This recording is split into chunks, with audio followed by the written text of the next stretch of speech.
Have you ever looked into your partner's eyes and felt an invisible distance, even though they're sitting right next to you? You send thousands of texts, make hundreds of calls, only to receive one answer, "I'm fine."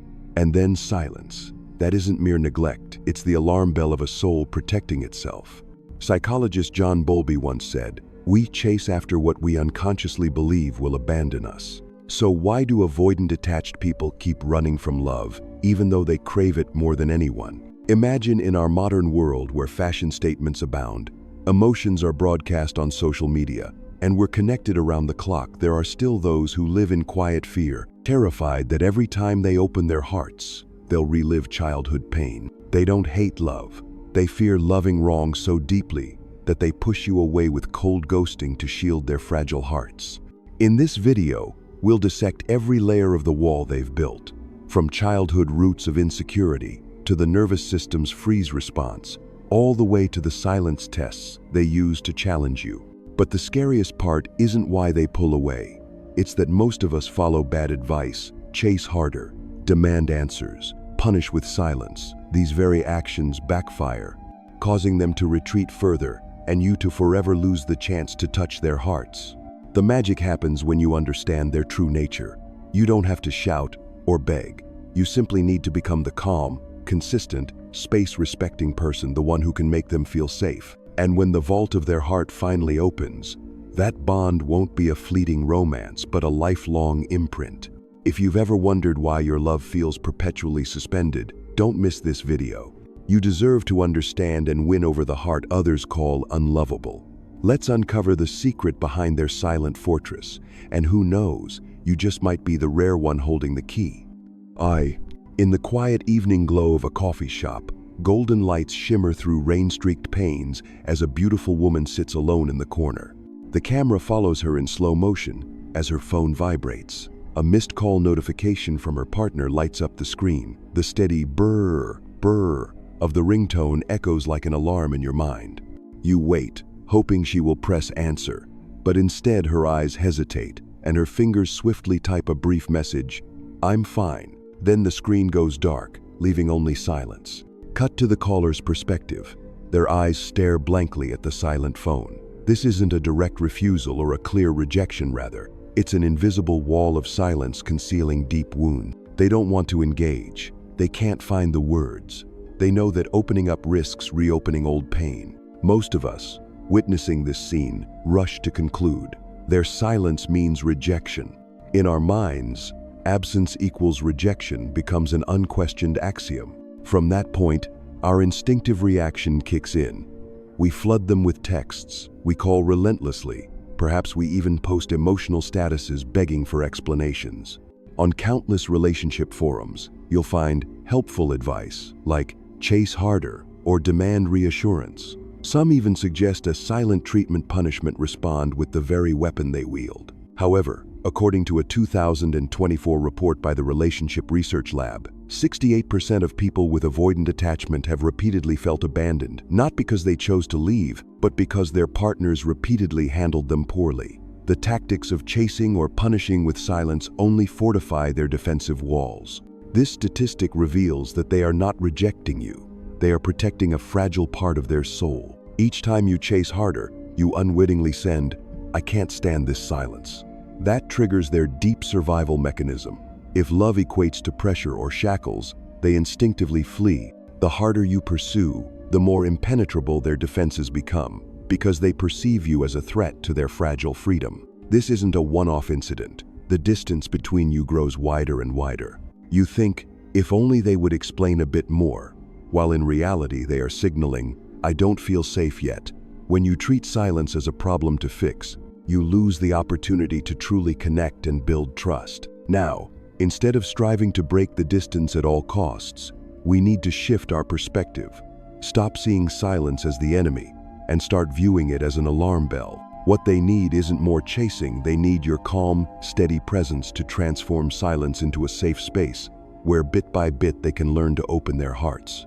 Having recognized silence as a signal of deep-seated fear and witnessed the common mistakes of chasing and punishing, it's time to delve into the very roots of that pain. Why do some people, from childhood on, retreat into self-protection so fiercely that love becomes a threat? To answer this, we must rewind time and dissect the early attachment system and the neurological wounds that run deep. Our life story begins with the fundamental bond between child and caregiver. John Bowlby, the father of attachment theory, demonstrated that a child's early experiences dictate emotional interactions in adulthood. He asserted that when a crying child receives no comforting embrace, their brain learns extreme self-reliance to avoid pain. Picture a scene, a baby crying in its crib, calling for its mother, only to hear footsteps recede down a silent hallway. No soothing hands, no tender words, only abandonment. This experience etches itself into the nervous system, laying the groundwork for what we call avoidant attachment. Mary Ainsworth's landmark Strange Situation study, 1978, precisely captured how avoidant children react when separated from and reunited with their caregiver. In the lab, toddlers play, the caregiver leaves, and the child's response is observed not with panic or seeking comfort, but with avoidance, ignoring the returning parent. These children, having learned that caregivers may or may not return, adapt by appearing fine alone even when inner turmoil rages. Stephen Porges's polyvagal theory, 1995, further elucidates the freeze response. When faced with a threat, the amygdala triggers the autonomic nervous system's sympathetic branch, causing a freeze, shallow breathing, constricted muscles, and an inability to communicate or show emotion. For avoidance, any sign of intimacy, a barrage of messages, or an unexpected call feels like danger. Their bodies freeze to shield them from overwhelming emotions they cannot control. This interplay of childhood attachment and neural defense leads to the push-pull strategy. When you approach, they retreat to test whether you can tolerate the distance. When you step back, they return to see if you will truly leave. Take Anna and Ben. Anna, an avoidant, would send Ben one message, "I'm fine," then vanish for a week, leaving Ben confused. But when Ben gave her space, Anna would text back, "What are you up to?" Similarly, Mike once stood up Mai with a movie date. Mai calmly waited and texted, "I'm here," prompting Mike to apologize and invite her back. These scenarios illustrate their unconscious tests. Visualize this dynamic as a simple cartoon, someone chasing an avoidant shadow, which flickers into view only to vanish again. When the chaser pauses, the shadow reappears, an endless dance of test and return. Not a game, but a survival mechanism. In summary, this psychological decode reveals that avoidant attachment stems from unstable early bonds and a neural freeze response to perceived threats. Combined, these create a push-pull defense that's deeply ingrained. Understanding this is the gateway to our next section, unveiling the paradox that these individuals, while craving love, are equally terrified of it. Having unpacked childhood attachment wounds and neural freeze responses, we now turn to the paradox at the heart of avoidant attachment. They deeply crave love but fear loving the wrong person so intensely, they run away. This paradox springs from the conflict between value and emotion. Rationally, everyone yearns for genuine love, deep understanding, and emotional connection, values we cherish above all. Yet, avoidance inner emotions warn them that love can be devastating, inflicting pain far worse than loneliness. As their hearts cry out for connection, their brains and autonomic systems simultaneously shout a warning, "Stay away, don't risk getting hurt again." And consider Lena, a pseudonym, an avoidant woman whose story illustrates this contradiction. When Lena first met Mike at an art seminar, their eyes locked briefly, igniting both excitement and fear. She nervously texted him, "Hi Mike, lovely to meet you today." Her heart raced and fingers trembled as she hit send. Within minutes he replied, "Likewise, let's meet up soon." Inside Lena, hope and anxiety battled. Did she dare to trust? On their coffee date, the slow-motion camera captured Lena entering the cafe under warm lights, her lips pressed tight to steady herself. When Mike arrived, he gave her a gentle smile and said, "Lena, just give me some time."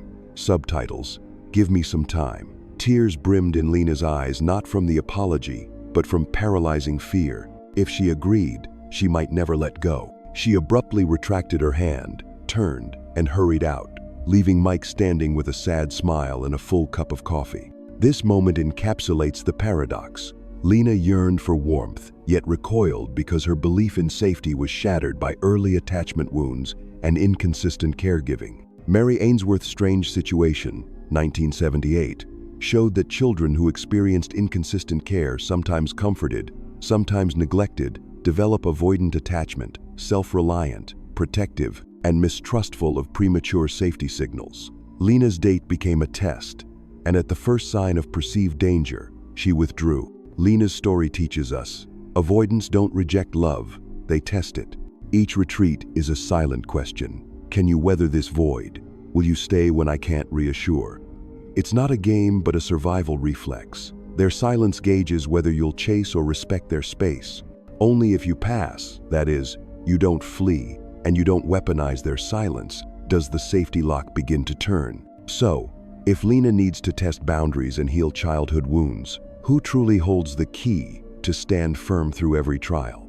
Who can gently but steadily open that heart vault without reinforcing the walls? Having unveiled the paradox in Lynn's journey, we now know that the path isn't about chasing or punishment, but about calm, consistency, respect, and freedom. The next step is revealing who truly holds the key to unlock an avoidant's heart. Who is the rare individual capable of making an avoidant lower their defenses? It's the person possessing two seemingly opposing qualities that blend seamlessly, silent yet unwavering, calm yet engaged. They neither storm in with loud assurances nor disappear in total silence. Instead, they stand like a lighthouse in a storm, steadfast and gentle. They make the avoidant feel, no matter how hard I retreat, this person remains. And to become this keyholder, practice these 4 steps. Self-regulate emotions. Action. Use the 4-7-8 breathing technique and 10 minutes of daily mindfulness meditation. Impact. Calms your sympathetic system, keeping you centered despite the avoidance fluctuations. When they see your steady presence, they trust you can handle their safe void. Respect their space. Action. Send a gentle message. I'm here whenever you need me. Impact. The avoidant senses you honor their boundaries, never forcing contact. They perceive you as guardians of their freedom, not jailers. Demonstrate consistency. Action. Schedule a meeting at 7 p.m. and arrive on time, even for just 5 minutes. Never cancel or offer excuses. Impact. Each timely appearance lays a brick of trust in their defense wall, gradually transforming it into a doorway to you. They learn you prioritize your word. Offer unconditional love. Action. Do not monitor their calls or demand emotional check-ins or schedules. Impact. They gain a safe space to open up voluntarily, knowing with you comes trust and respect, not surveillance. A prime example is David and Mia's story. David, a typical avoidant, would vanish for days after any conflict. Instead of chasing or reproaching, Mia simply texted, "I'm here when you're ready." When David returned, Mia kept her appointment and embraced him without words. Initially, David remained silent, but over time, he replied to her brief messages and eventually called to make plans again. Mia's calm, consistent presence and respect for his space dismantled the walls David had built since childhood. The neural safety mechanism is validated by Thayer and Lane, 2000. When a partner remains calm, the vagal tone in an index of parasympathetic activity rises, allowing the avoidant nervous system to shift from freeze to open. Before Mia's approach, David's vagal tone was low, leading to shutdowns and silence. After a month of her steady practice, his vagal tone increased, he felt safer, and opened up. How it feels to be that keyholder is your own story. You don't hear loud proclamations of love, but you feel a soft heartbeat beside you. No grand gestures are needed, just the moment they place your hand in theirs, a gentle smile unfettered by fear. That is when they choose to stay, not out of obligation, but because they trust that with you, they have freedom and safety. So, how do you maintain and nurture this bond?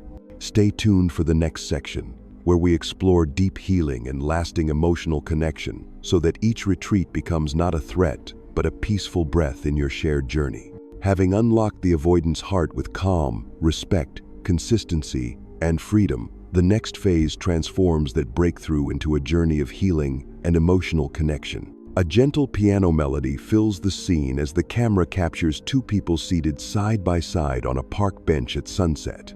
The journey from loss to safety begins with small, meaningful actions. You don't need grand gestures or elaborate words, just a simple invitation. Try this now, a 2-minute call saying, "I'm here to listen." During those 2 minutes, suspend judgment and advice, and simply listen. When they speak, let them talk. When they're silent, do not rush to fill the void. That very embrace of silence conveys the most healing message. You don't need to be saved. You just need to know that safety still exists. When an avoidant realizes there's no demand or pressure, only genuine presence, their nervous system finally accepts that love isn't a trap. This healing journey isn't a one-off call. It's a steady practice of self-regulation, space respect, consistent presence, and unconditional love. Each time you remain silent yet present, you place one more stair toward their safe zone. Every brief call plants a seed of trust in their heart. Gradually, fear recedes, and the defense wall transforms into a keepsake of shared safety. Over the soft piano backdrop, we see Mia and David strolling through a quiet park. Mia speaks sparingly, simply squeezing David's hand and asking, "Are you okay?" David pauses, then smiles, resting his head on her shoulder. It's not a scripted movie moment, it's proof of safety built through simple acts. Now, I want to ask you, have you ever said, "I'm here when you need me"? Share your experience in the comments below. Even one such moment can open the avoidant's inner world, showing them that silence isn't a threat but sometimes a sanctuary. And here's the real magic. Healing is mutual.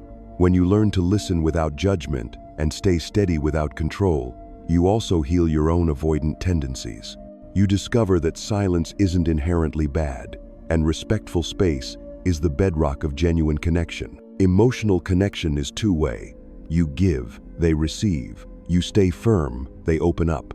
Day by day, the distance shrinks, replaced by trust and understanding. In those silent moments when you hold their hand in the golden light, you'll feel the miracle.